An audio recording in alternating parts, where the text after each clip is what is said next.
नमस्कार। देश और दुनिया की तमाम फटाफट खबरों में आपका स्वागत है। खबरों के लिए आपसे निवेदन कि यदि आपने हमारे चैनल को सब्सक्राइब नहीं किया तो कृपया करके आपके अपने चैनल को सब्सक्राइब कर लें। तो क्या है आज की बड़ी खबरें।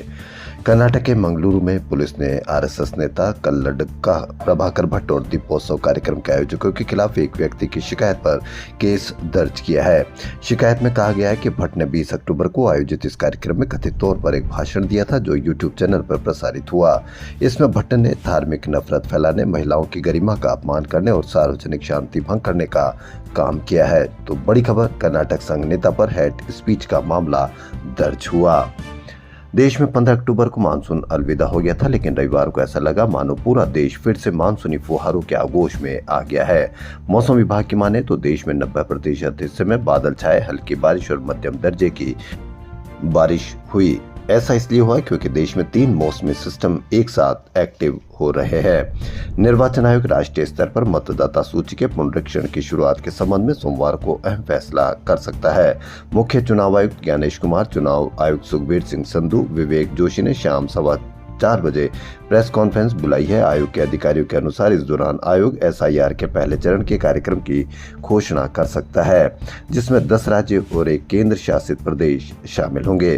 चुनाव आयोग को जो भी आम जनता के मन में सवाल उठते हैं उनके भी जवाब देने चाहिए, ताकि आम जनता के मन में चाहे एसआईआर करे चाहे चुनाव आयोग कुछ भी कार्य करे उस पर एक विश्वास कायम हो सके। क्योंकि यदि विपक्ष वोट चोरी का आरोप लगाता है और उसमें निर्वाचन आयोग को शामिल मानता है तो उसकी पूरी पारदर्शिता के साथ आम जनता को संतुष्ट करना चाहिए।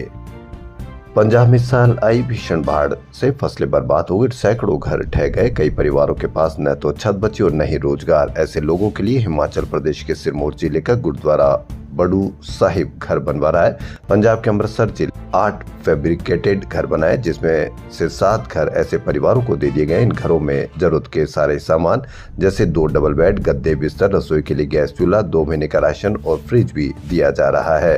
अब लक्ष्य अमृतसर और गुरदासपुर में 40 फैब्रिकेटेड घर बनाकर जरूरतमंदों को देने का है। इन घरों में सर्दी गर्मी में तापमान सामान्य रहता है। तो पंजाब सरकार की बड़ी पहल, स्टेट बैंक ऑफ इंडिया परिचालन मजबूत करने और सर्विस डिलीवरी बेहतर बनाने के लिए अगले 5 महीने में 3500 अधिकारियों की भर्ती करेगा। 4 साल के अंतराल के बाद भारत से चीन के बीच सीधी फ्लाइट शुरू हो गई है। कोलकाता से ग्वांगझो के लिए इंडिगो की पहली उड़ान रवाना हुई।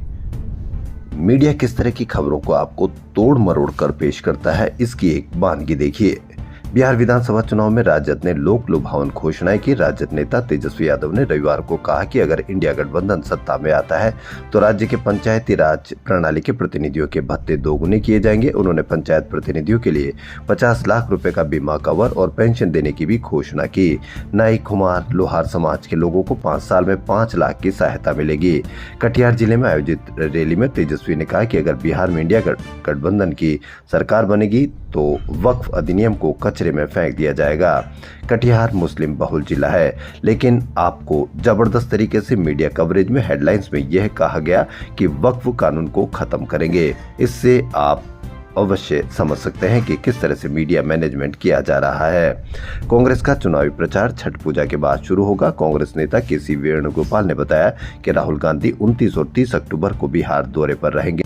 बिहार में राहुल गांधी ने वोट चोरी का बड़ा अभियान चलाया था।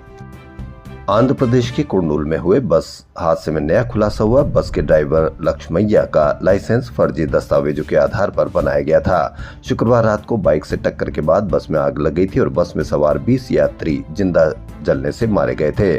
बस हादसा, कमिश्नर बोले, नशे में गाड़ी चलाने वाले आतंकवादी। फर्जी दस्तावेजों के आधार पर यदि लाइसेंस बनाया तो इसमें किसका ज्यादा दोष आप मानते हैं, इस पर भी आप अवश्य कमेंट करके बताएं। आपने महाराष्ट्र में एक डॉक्टर की आत्महत्या का मामला देखा, कितनी कवरेज मिली यह आप जानते हैं। आपने बंगाल में एक अस्पताल के कर्मचारी की आत्महत्या का मामला देखा तो पूरी कवरेज आपको किस तरह की मिली, यही अंतर आपको समझना है। वहीं दिल्ली के नॉर्थ वेस्ट जिले के भारतनगर थाना इलाके में लक्ष्मीबाई कॉलेज की 2nd ईयर की छात्रा पर एसिड अटैक का मामला सामने आया है। इस पर आपने कितनी कवरेज देखी, इस पर भी आपको अवश्य समझना है। चीन की राजधानी बीजिंग स्थित भारतीय दूतावास में चीन के मूर्तिकार युआन शिकुन द्वारा निर्मित नोबेल पुरस्कार विजेता रविंद्रनाथ टैगोर की प्रतिमा का अनावरण किया गया। अंतर्राष्ट्रीय स्तर पर भारत का प्रतिनिधित्व करने वाली मध्य प्रदेश की देवास की मार्शल आर्ट खिलाड़ी रोहिणी कलम ने रविवार दोपहर करीब 12 बजे घर में फांसी लगाकर आत्महत्या कर ली। 2 दिन पहले ही वह आष्टा से लौटी थी। फिलहाल आत्महत्या का कारण स्पष्ट नहीं है, लेकिन परिवार का कहना है कि रविवार को स्कूल के किसी व्यक्ति का फोन आने के बाद से वह परेशान थी। रोहिणी ने अंतर्राष्ट्रीय स्तर पर कई प्रतियोगिताओं में भारत के लिए पदक जीते थे। राजस्थान के पुष्कर का पशु मेला शबाब पर है। रेतीले नए मेला मैदान में ऊंटों का रंभाना, अश्वों का हिनहिनना गूंज रहा है।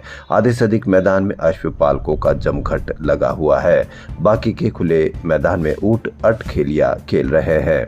यह अंतर्राष्ट्रीय मेला जिसमें विदेशी भी बहुत अधिक संख्या में यहां अपना भाग लेते हैं, हिस्सा लेते हैं। अभिनेता सतीश शाह को उनके TV show Sarabhai versus Sarabhai की टीम ने खास अंदाज में अंतिम विदाई दी। रविवार को उनके अंतिम संस्कार में शो से जुड़े कलाकार जेडी मजीठिया, रूपाली गांगुली, आतिश कपाड़िया, सुमित राघवन, देवन भोजानी और राजेश कुमार शामिल हुए। सतीश शाह के अंतिम संस्कार में टीवी और फिल्म इंडस्ट्रीज की कई हस्तियां पहुंची। अमिताभ बच्चन और सलमान खान ने सोशल मीडिया पर उन्हें याद किया। सलमान ने लिखा, आपकी बहुत याद आएगी सतीश जी। देश और दुनिया की तमाम फटाफट खबरों में फिलहाल इतना ही। यदि आपको हमारा चैनल पसंद आए तो लाइक, सब्सक्राइब और शेयर अवश्य करें। धन्यवाद।